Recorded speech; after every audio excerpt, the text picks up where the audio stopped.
त्यांच्यापैकी जर आमचं कोणी असतं तर तुम्ही त्यांना अटक केली असती, तुम्ही त्याचा काहीतरी बंदोबस्त लावला असता. पण आजपर्यंत तुम्ही त्या पोलीसवाल्याचा काहीच बंदोबस्त लावला नाही. आम्हाला त्यांच्याकडून धोका आहे. पोटच्या गोळ्याची हत्या होऊन 21 दिवस उलटून गेलेत, पण काही आरोपींवर अजूनही गुन्हा दाखल होत नसल्यानं सक्षम ताटेच्या कुटुंबाला वन भटकावं लागतंय. न्यायासाठी आता सक्षमची आई पोलीस स्टेशनचे उंबरठे झिजवते, पण त्यांच्या वाट्याला निराशाच येताना दिसते. डोळ्यात अश्रू आणि मनावर दगड ठेवून सक्षमच्या आईनं आपली हीच व्यथा मांडली आहे. सक्षम ताटेच्या कुटुंबानं काय आरोप केलेत आणि गेल्या 21 दिवसात काय काय घडलंय तेच या रिपोर्टमधून जाणून घेऊयात. नांदेडमध्ये गेल्या 27 नोव्हेंबरला सक्षम ताटे या तरुणाची प्रेयसीच्या कुटुंबानं हत्या केली. वेगळ्या जातीचा असल्यानं आपल्या प्रियकराची हत्या केल्याचा आरोप सक्षमची प्रेयसी आचल मामिडवारनं केलाय. आचलचे भाऊ, वडील आणि आणखी काही जणांनी मिळून सक्षम ताटेला संपवलंय. गोळ्या झाडूनही जीव न सोडल्यानं मामिडवार बापलेकांनी सक्षमला डोक्यात दगड घालून वाईट पद्धतीनं संपवल्याची माहिती आहे. आणि सर्वात धक्कादायक बाब म्हणजे पोलीस कर्मचाऱ्यांनीच आचलच्या भावाला सक्षमच्या हत्येसाठी प्रवृत्त केल्याचा आरोप करण्यात येतोय.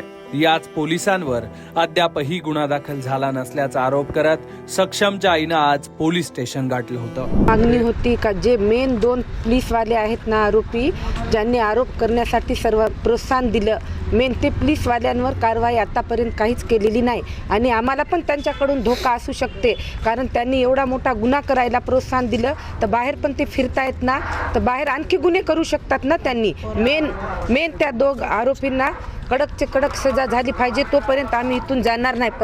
सर्व शासनाला विनंती आहे की जे मेन 2 पोलीसवाले आरोपी आहेत त्यांना कडक शिक्षा झाली पाहिजे. आता तुम्ही पोलीस अधिकाऱ्यांना DSP साहेबांना भेटले तर त्यांचं काय म्हणणं? त्यांचं तपास चालू आहे असं बोलतात ते, पण जे आम लोक जर जनता असली असती तर त्यांनी 15 दिवस तपासाला लावली नसते.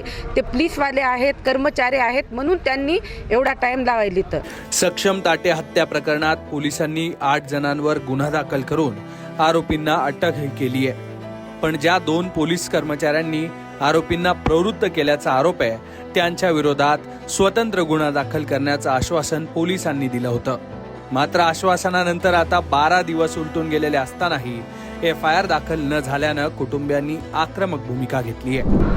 पोलीसवाल्याचं म्हणणं आहे तपास चालू आहे आणि सेकंड FIR आम्ही घेतो, तुम्ही थोडंसं घाई करू नका. पण कसं घाई नका करू, आम्ही ते जे मेन पोलीसवाले आहेत ते बाहेर फिरतायत आणि आम्ही घाई नका करू. आज 15 दिवस झाले शांतच बसायला सांगतात. ते कर्मचारी आहेत ना, ते पण त्यांच्याकडे आहेत म्हणून त्यांनी शांत आहेत. जे आम जनता राहिली असती तर त्यांनी इतकी दिवस शांत बसले नसते. सेकंड FIRचं आश्वासन केव्हा देण्यात आलं होतं तुम्हाला? 29 तारखेला बोलले होते सेकंड FIR घेतो म्हणून, आणि ते आमची वाट बघत बसलीत म्हणे पोलीस स्टेशनला. आणि आम्हाला वाटलं का त्यांनी गुन्हा दाखल केला, त्यांचा काहीतरी तपास चालू आहे म्हणून आम्ही पण शांत बसलो. पण आज येऊन बघितलं तर आणखी काहीही झाले नाही. आज आम्ही जेव्हा विचारलं तर ते म्हणतात का वरिष्ठाकडे दिलेली आहे तुमची तक्रार, तपास चालू आहे. एकूणच या प्रकरणात ज्या पोलिसांवर आरोप होत आहेत त्या पोलिसांकडून आमच्या कुटुंबालाच धोका असल्याचा आरोप सक्षमच्या आईनं केलाय. त्यामुळे नांदेड पोलीस आता काय भूमिका घेणार यावर सर्वांचं लक्ष लागून आहे. Bureau report, Lokmat.